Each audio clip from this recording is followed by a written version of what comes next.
Here are 10 things you should never say to teens. Being a parent is no easy task, especially when your kids are teens. That's when it seems like you're always butting heads with them. We all know that words can cut deeper than a knife, which is why knowing how to communicate with your kids is key. So, what phrases are an absolute no-no?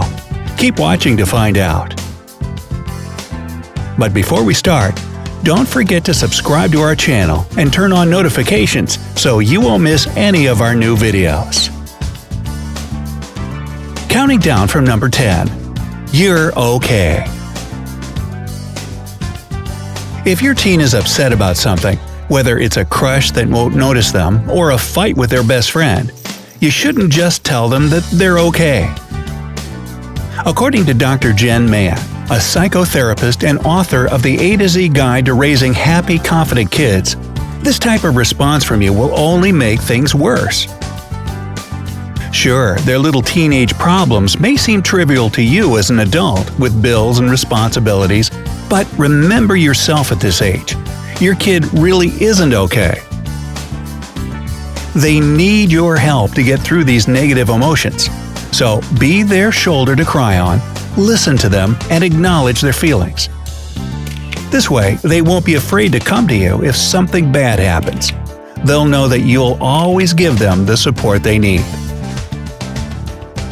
Number 9. I'm so fat. Yeah, we all get frustrated with ourselves sometimes. Whether you've called yourself fat, stupid, ugly, or insert negative word here, you should really try to break this habit, especially if you're a parent. A study conducted by the University of Notre Dame found that when parents criticize themselves out loud with their children nearby, it can actually have a detrimental effect on their kids' self-esteem. And that's because our parents are our role models as we're growing up, and their behavior sets an example for us. So, for example, when a mother calls herself fat all the time, her daughter subconsciously learns to view her body and appearance the same way. Plus, this negative self-talk does you no good either. So don't be too hard on yourself. After all, nobody's perfect. Number 8. Hurry up! Mornings seem to be every parent's most hectic part of the day. Hey, you gotta get the kids out of bed, dressed, and full of breakfast all before the bus arrives. And, of course, it can be especially difficult with teens that don't want to get out of bed, or take forever picking out what to wear. But screaming for them to hurry up isn't the answer. Psychologist and co-author of Baby Minds, Dr. Linda Acrodolo, says that all this rushing just puts unnecessary pressure on your kid. They don't need that before they head to school, where they deal with even more problems and stress. So, you may want to soften it up a bit and definitely don't yell. Remind them that their breakfast is getting cold or there's not much left. Teens have a killer appetite after all. Whatever you do, just try to keep a positive and playful vibe in the morning. Your kid will surely appreciate it. Number 7. Don't be sad. Adolescence is a time of emotional roller coasters. Teenagers can be hyper with pure joy one minute and then crying for seemingly no reason the next. And it's especially difficult for parents to cope when their kid is down in the dumps. So they reassure them by saying, "Don't be sad." But Dr. Debbie Glasser, the Director of Family Support Services at the Mailman Siegel Institute for Early Childhood Studies, says that "don't be" phrases like this send the message that the kid's emotions aren't valid and that it's not okay to feel how they feel at this particular moment.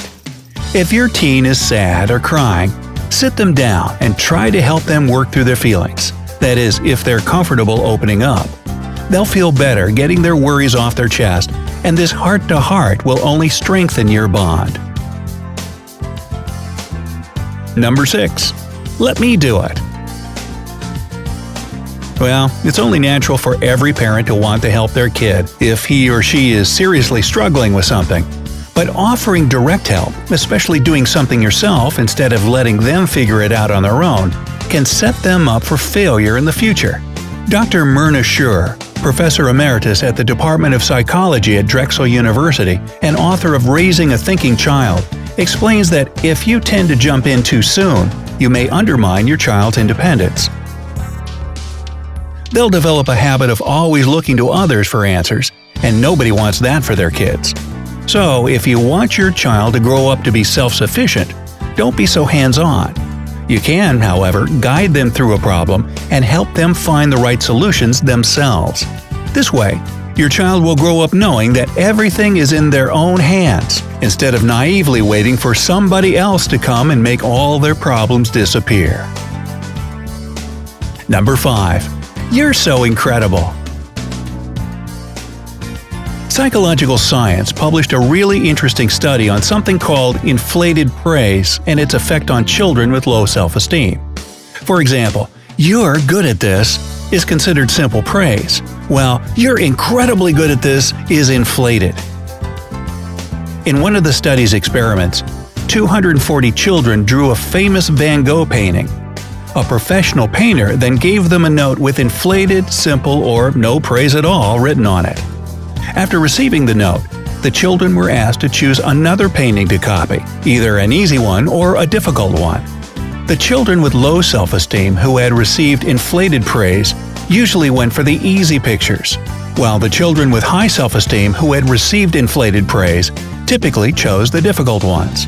This only means that inflated praise somehow puts even more pressure on children with low self-esteem as opposed to encouraging them. They start to worry about meeting the high standards you've set again, so they're afraid to take on a challenge. As for how you should encourage your child when they've done a good job, we'll get into that in our next point. Which is number 4. Good job. Good job might seem like a sincere and harmless compliment to someone's work or achievements. But believe it or not, it's actually not that good for your kids to hear. Dr. Susan Newman, a social psychologist and best-selling author, says that it's better to focus on how your child has achieved the result rather than just giving them your reaction. For example, if your kid drew a picture, you can ask questions like, "What made you go for this color in particular?" or "What inspired you to add this part here?" Asking questions about the details and the work it took to get the result keeps the focus on your kid and makes them explain their choices, both of which help their self-confidence a lot. But great job is so generic and doesn't encourage your children as much as you'd think. Number 3.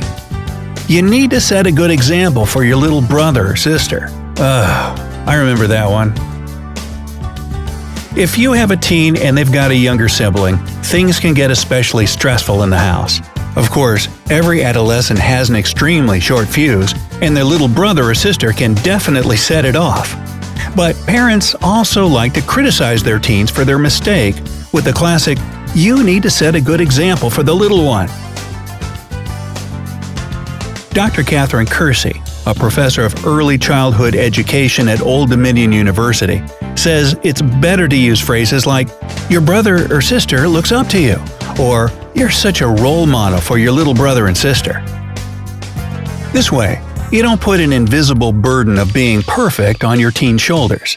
They're under enough pressure already. They don't need any more. Number 2. Go kiss grandma.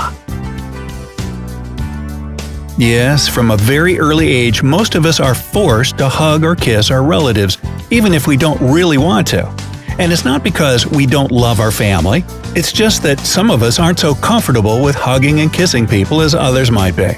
And forcing your kids to do this may leave a deep subconscious feeling that they don't have total control over their bodies and their display of affection. Peter Saunders, founder of the National Association for People Abused in Childhood, warns that children should never be forced to do anything that makes them uncomfortable, especially when it comes to physical contact. So be sure to always give your child a choice, asking, "Would you like to kiss Grandma goodbye?" And if the answer is no, don't push it. They can always do it in their own time. And number 1, I'm so proud of you. Surprising, isn't it? Yes, this completely harmless and seemingly encouraging phrase isn't as perfect as you thought. According to Dr. Carl Pickard, a psychologist and author of the book Surviving Your Child's Adolescence, it's not that great of an idea to give your kid a blanket statement of encouragement. And that's because children may start to feel responsible for this expressed parental pride, like they need to keep it up because it's the only way that mom or dad will feel good or love them. Hey, kids think a certain way, even if it's not true. So, if you feel like it might affect your kid, or it already has, try to replace this phrase with "good for you." This gives the child more credit for their achievement and puts all the focus on them rather than on you. After all, that's where it truly belongs, right? And here's a bonus: the phrase that will truly trigger your teens into negative emotions. Uh-oh, the Wi-Fi's down. I don't know when it'll be back up. Oh, works in your house too? And so, what do you think? What phrases should never be said to teens?